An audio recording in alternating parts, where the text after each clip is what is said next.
초등학생과 함께하는 필국 동아시아사 31차시 수업을 시작하도록 하겠습니다. 네, 안녕하세요. 네, 아직 30차시가 안 끝났는데 26차시 안 끝난 반도 있습니다. 나머지는 우리 오프라인에서 만날 때 등교 수업 했을 때 하는 걸로 하고요. 이번 주는 31차시부터 하도록 하겠습니다.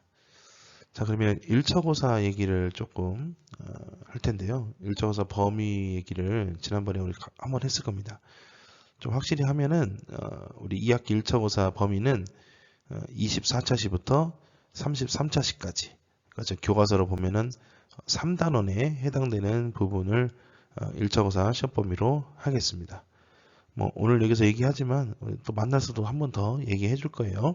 그러니까 우리가 이제 오프라인에서 만날 때 수업을 좀 잘 들어야 돼요. 등교 수업 했을 때. 왜냐면 이렇게 온라인 수업 할 때 거는 영상이 올라가지만 우리 등교 수업 할 때 들으면 영상이 안 올라가니까 한 번밖에 수업을 못 듣잖아요. 그러니까 수업을 꼼꼼하게 잘 들으시고, 물론 이 온라인 수업도 잘 들으셔야죠. 그렇지만 이거는 여러 번 다시 들을 수 있으니까 좀 안심이 되지만 등교 수업 했을 때는 조금 어려우니까요. 그 수업은 졸지 말고 잘 듣도록 하기를 바라겠습니다. 네, 우리는 지난번 그 원격 수업 기간에 수강했던 28차시, 29차시 내용을 좀 기억을 해야 합니다. 이제 동아시아 세계의 이제 교역량이 증가하고 은혜 유통이 이제 활발해지면서 동아시아가 이제 전반적으로 큰 이제 경제 성장을 이루게 되거든요. 그러면서 이제 인구가 점점 늘어나게 된 점은 우리가 이제 30차시 때 이야기를 하게 될 겁니다. 일부 설명한 반도 있고요. 자, 그러면 이제 명청, 중국이죠. 중국과 그다음에 조선시대 후기, 그다음에 에도시대 때 상업이 발달하게 되고 이러한 상업을 주요 산업으로 하는 도시가 형성이 되는데요. 오늘은 이렇게 형성된 도시의 발달에 대해서 설명하도록 하겠습니다. 네, 교과서는 113쪽입니다. 자, 우리 이제 화면에 있는 그림을 한번 보시죠. 가로로 길게 이렇게 늘어져 있는 그런 그림인데요. 이것은 이제 교과서에도 수록되어 있는데요. 성세자생도라고 합니다. 성세자생도. 이 자생이라고 하는 것은 인구가 늘어난다라는 뜻을 갖고 있어요. 그러니까 이 당시 이제 정치, 경제적으로 이제 이렇게 융성한 세상을 이제 이루었는데 이때 이제 인구가 늘어난다라고 하는 의미를 갖고 있습니다. 이 그림의 배경이 되는 곳은요, 당시 이제 그 사방이 이제 운하로 둘러싸여 있고요. 교통의 중심지겠죠. 운하가 있으니까. 그런데다가 이제 자연 환경도 매우 수려해서 오늘날의 동양의 베니스라고 하는 별명도 갖고 있는 이 수저우를 배경으로 한 그림이 되겠습니다. 수저우는 당시 이제 그 직물업을 주로 이제 하는 곳이었어요. 그래서 직물업 중심지로서 최대의 수공업 도시였고요. 상업 도시로도 발전한 곳입니다. 자, 그러면은 상업이 발달하면서 형성되고 발전한 상업 도시들에 대해서 오늘 알아보도록 하겠습니다. 자, 학습 목표 한번 같이 읽고 확인해 보겠습니다. 한 개예요. 명청, 그리고 조선 후기, 에도 시대에 상업이 발달하고 도시화가 촉진된 배경과 양상을 나라별로 설명할 수 있다라고 하는 학습 목표로 오늘 수업하겠습니다. 네, 이제 명청대에는 그 농업과 더불어서 상업과 도시도 아주 크게 발달을 했습니다. 이제 수도인 그 베이징은 이제 정치 군사의 중심지였고요. 그 인구가 이제 한 100만 명 정도 되는 아주 최대의 소비 도시였죠. 그래서 강남에서는 매년 400만 석 이상의 쌀이 이 대운하를 통해서 베이징으로 운송이 됐고요. 인구가 점차 이제 증가하게 되면서 각종 수공업품 이런 것들이 이제 수요가 증가하게 되고요.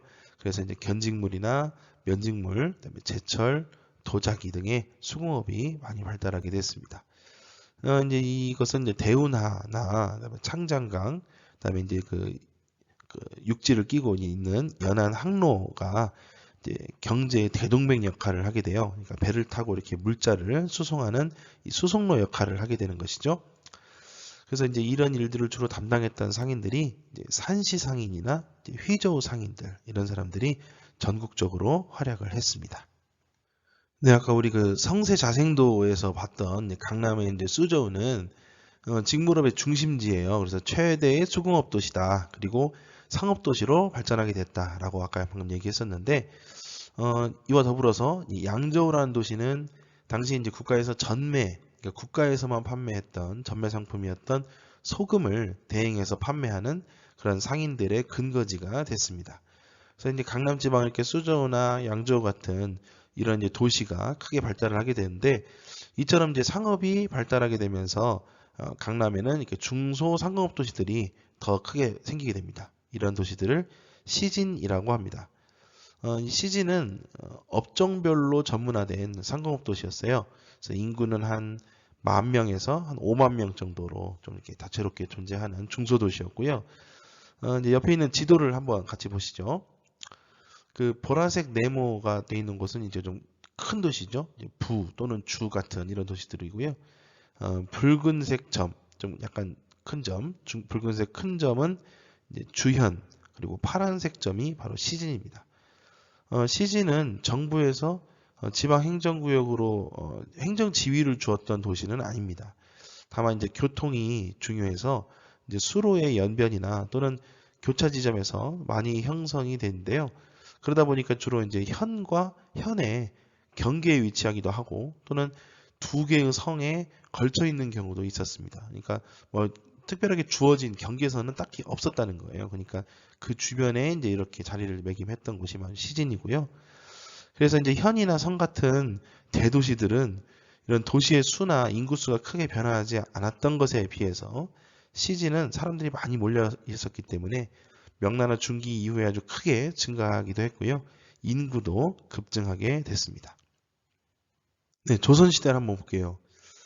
조선은 후기에 아주 상업이 아주 크게 발전을 했습니다. 뭐 여러분 아시다시피 16세기 이후에부터 이제 장씨가 출현을 하고 17세기 이후부터는 주로 이제 그 포구를 중심으로 한 포구 시장과 그다음에 도시 시장이 이제 등장한 데다가 이제 국가적으로는 대동법이 이제 시행이 되면서 공인들이 등장을 하게 되죠. 그래서 이런 공인들이 전국의 상업 발달을 이제 촉진시키게 됐습니다. 그리고 이제 시기적으로 이제 18세기에는 그러다 보니까 이제 장씨가 전국적으로 크게 생기게 되고 전국에 한 1000여 곳 정도로 이제 증가하게 됐다. 뭐 이거 우리 작년에 한국사 시간에 좀 배워본 바가 있죠. 기억하셔야 됩니다.